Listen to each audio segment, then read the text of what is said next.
le Buzz Room Service. À côté de chez vous, il y a forcément quelqu'un qui fait le buzz. Mais j'ai envie de changer l'ambiance musicale. Je peux ?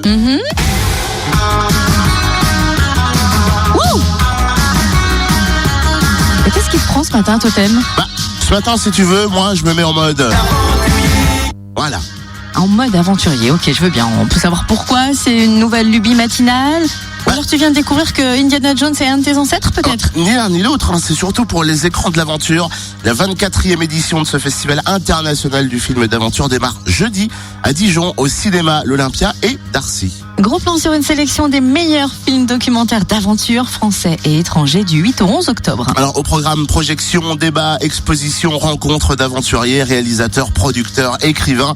On lève le voile sur les films en compétition avec Corinne Husson, chargée de la communication. Bonjour. Bonjour. Alors cette année, le festival sera présidé par Catherine Menoury. Pouvez-vous nous présenter son parcours hors du commun, clairement ?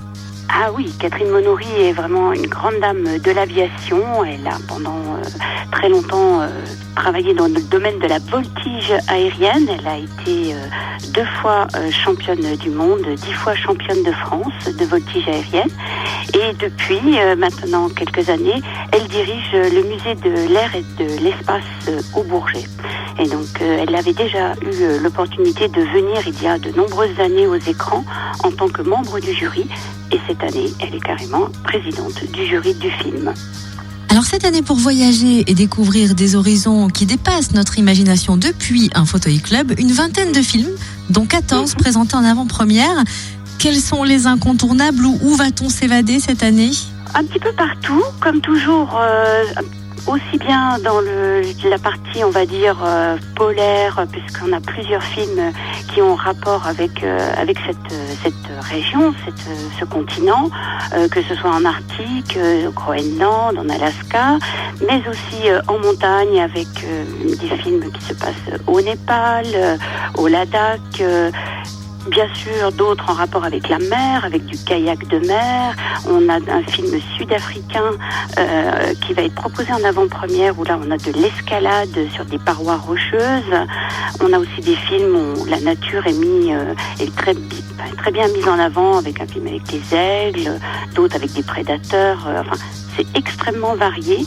Et c'est comme vous le disiez, cette année, 14 films en avant-première, dont quand on signifie chez nous en avant-première, ça veut dire que personne ne les a encore vus sur grand écran au niveau des télévisions françaises notamment. Et puis cette année aussi, 2 superbes films documentaires hors compétition présentés samedi. Oui, un très très beau film produit par Gérard Quéré et réalisé par Hamid Sardar qui s'appelle Taïga, qui se passe en Mongolie, qui donc est présenté samedi à 14h au cinéma Olympia. Et un autre film dans les pas de Paul-Émile Victor, un film de Stéphane Dugas, qui lui rendra hommage à la 20 ans de la disparition de Paul-Émile Victor, et nous aurons la chance d'avoir sur scène, après la diffusion, la fille de Paul-Émile Victor, Daphné Victor, qui sera présente.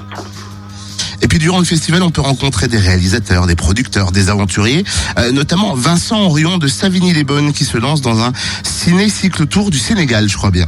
Oui, il fait partie des 4 actualités vendredi matin, et il va présenter un projet un peu fou qui va démarrer quelques jours après la fin du festival. Il va se rendre donc au Sénégal en vélo. Depuis là-bas, il va permettre à des gens de regarder du cinéma, des films documentaires.